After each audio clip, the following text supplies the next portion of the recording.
Bismillahirrahmanirrahim. Assalamualaikum warahmatullahi wabarakatuh. Waalaikumsalam warahmatullahi wabarakatuh. Agenda pada hari ini tampaknya yang saya lihat adalah membahas tentang mafsi ya kelihatannya. Yang terus terang saya sendiri sebagai pengawas PAI ya ikut prihatin mestinya betapa susahnya teman-teman guru untuk anak-anak didik dalam rangka mempersiapkan mengikuti lomba mafsi ini, karena yang biasanya ini terselenggarakan paling tidak mulai bulan Juli ya, iya betul ya, mafsi di tingkat kecamatan, kemudian di tingkat kota Oktober, sehingga mungkin banyak teman-teman yang artinya dalam kondisi santai, supaya begitu. Sekarang apalagi baru Januari baru masuk, tapi begitu masuk kalau dikeluar di sana muncul mafsi sudah tertera di situ bulan Februari, Januari sekarang sudah tanggal berapa? Februari tanggal 23 itu dilombakan, tinggal berapa hari, terus bagaimana untuk mempersiapkan? Ya mungkin sebagian dari guru alhamdulillah walaupun mungkin mendadak, tapi kan item lombanya kan hanya 4, dan 4 itu pun mungkin yang nggak begitu berat kan ya. Dan itu ada yang bisa dikatakan berat juga tidak, artinya setiap anak mesti sudah mendengar.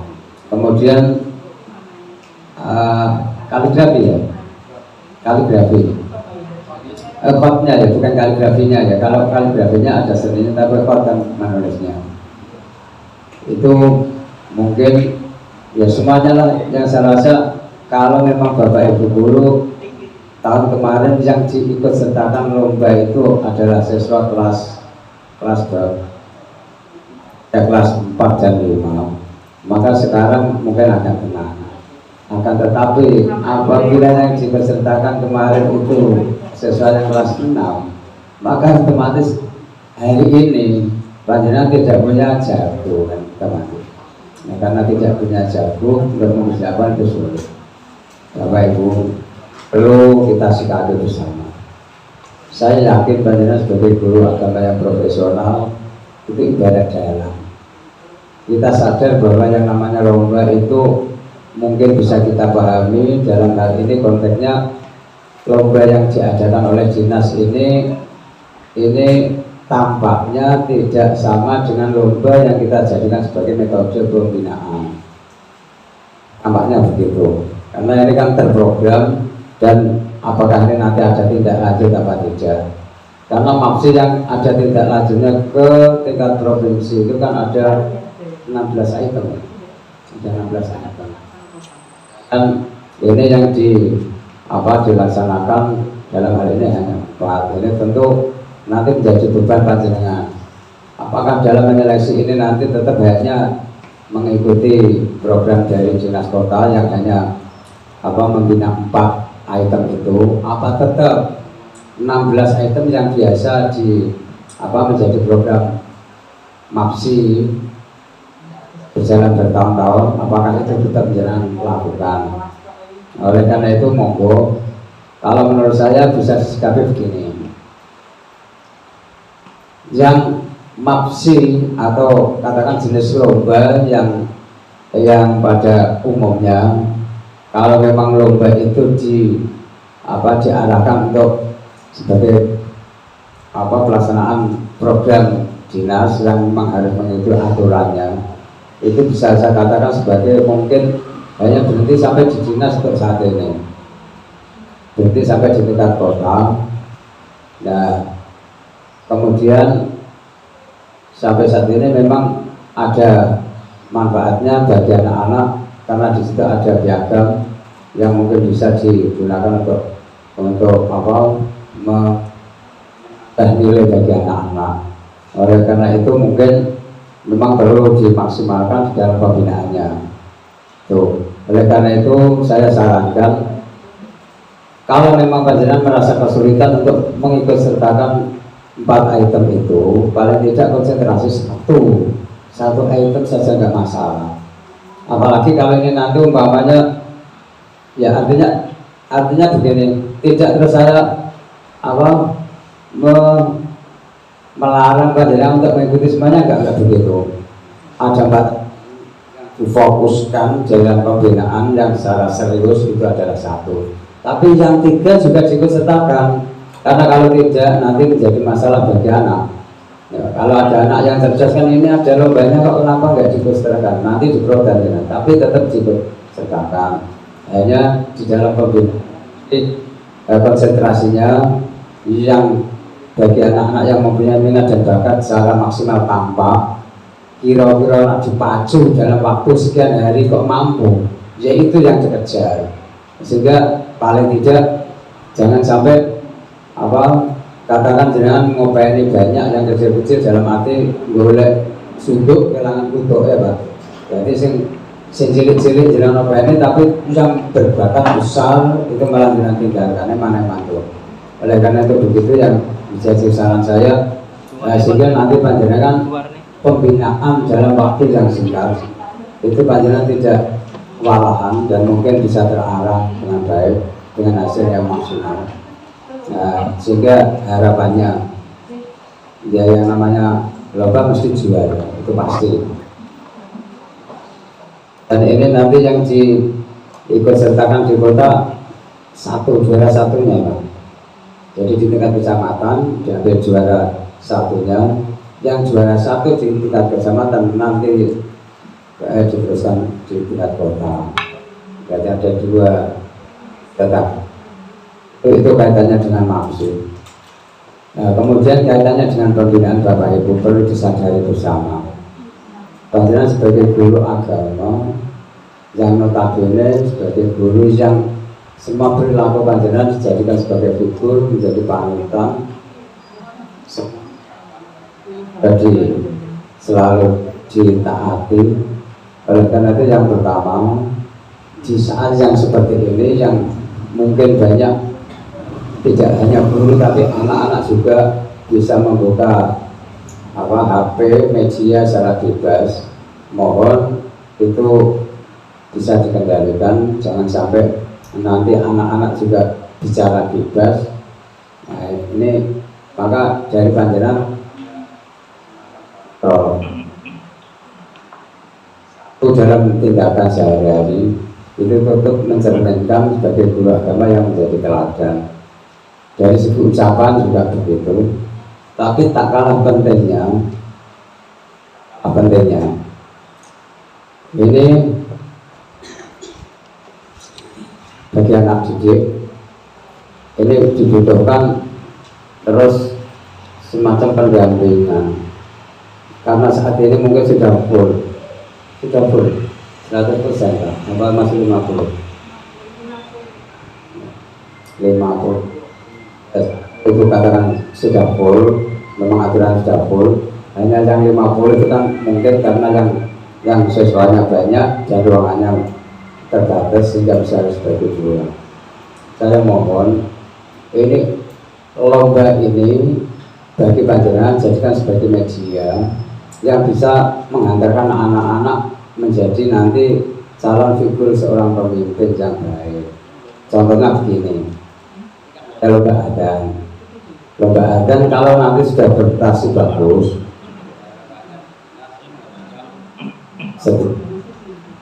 di sekolahan, bagi mereka yang mempunyai prestasi bagus suaranya itu tolong terus ditindaklanjuti, diberikan tugas untuk memimpin, selalu memimpin adzan lah di sekolah panjenengan. Paling tidak kalau yang punya masjid silakan nanti jamaah bersama, tapi yang adzan dia diberi amanat beban, sehingga nanti dia terus akan ini mentalnya. Maksudnya pembinaan kelanjutan kan pembinaan mental, sehingga nanti akan terbiasa dia memegang mic, kemudian di hadapan umum dan sebagainya. Dan kemudian bagi anak-anak yang pintar membaca Al-Quran, ini juga mungkin kalau di dalam masjid ada dulu ada taktil, ini di sini terus ditindaklanjuti dalam pembinaan panjenengan terhadap anak-anak yang pintar taktil ini. Nah, ini bisa diteruskan. Nah, terus diteruskan kaitannya dengan keterampilan anak mungkin. Ini kan panjenengan bisa memberikan contoh-contoh bagi anak-anak yang sudah tampil, sudah pintar membaca, terus sering diberikan tindak lanjut untuk menghafal Al-Quran.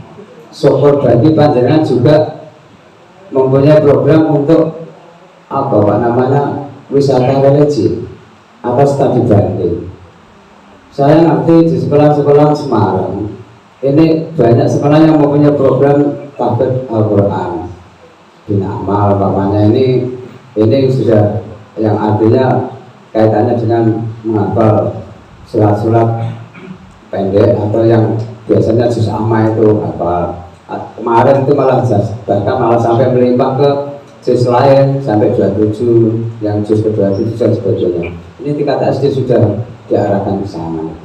Terus terang begini Bapak Ibu, sekarang ini banyak orang memanfaatkan media online. Kalau kita mungkin dengan kondisi ingin memanfaatkan media, harus ngaji apa kan gampangnya kan gue HP kan, Pak, harus, nah Al-Quran mana? Al-Quran gampang kan begitu. Nah kalau jenengan atau kita semuanya sudah banyak memanfaatkan media ini untuk beribadah mungkin, terus anak-anak kita tidak jangan arahkan untuk sampai ke cinta, senang menghafal, hafid dan sebagainya. Nanti kan berarti akan menurun kuantitas penghafal Al-Quran. Kan begitu.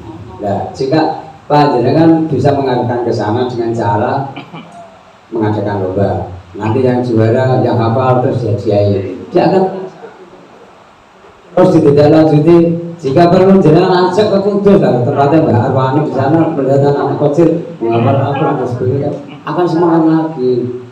Caranya yang hafal nanti tak jak kelenjar yang Kudus, ya kan begitu. Sejak belum sing hafal wae, artinya tidak seluruhnya. Sehingga itu merupakan motivasi bagi anak. Saya bisa terus bagaimana cara belajar itu. Karena sampai saat ini terus terang, tadi malam saya mencoba. Ada anak berapa tadi malam? 20 dari lapisan dari tingkat SD SMP.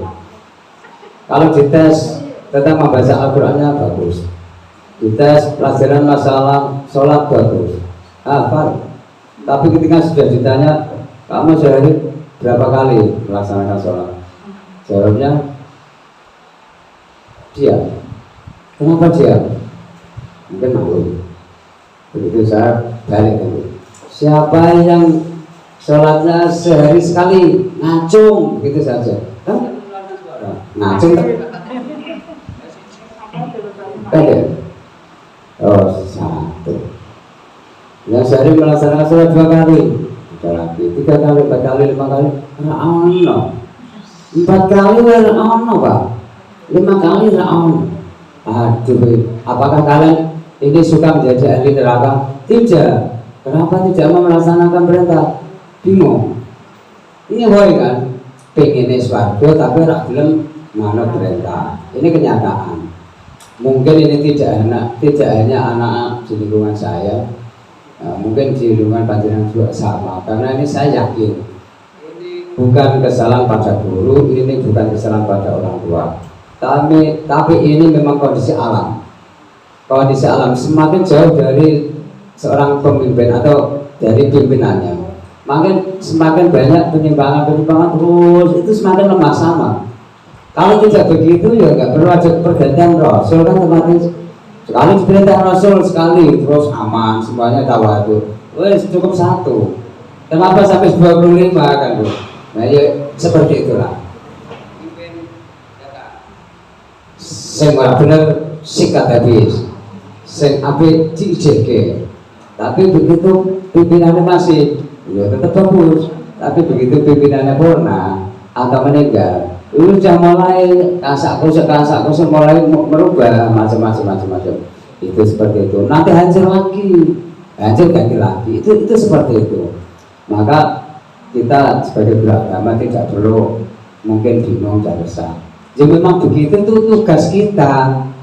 Nah orang-orang kejahatan itu guru agama mungkin tidak terpakai. Orang-orang masih bodoh, guru agama nggak terpakai. Sehingga Rasulullah diutus memang tidak untuk mengancam, tidak untuk meden-medeni, tapi memang untuk menyampaikan, sepenting menyampaikan amanah dari Allah. Panjenengan juga sama. Nah, jangan mulang rasa jengkel. Awas, jangan guru agama mengajar itu didasari rasa jengkel, nanti akan bermasalah.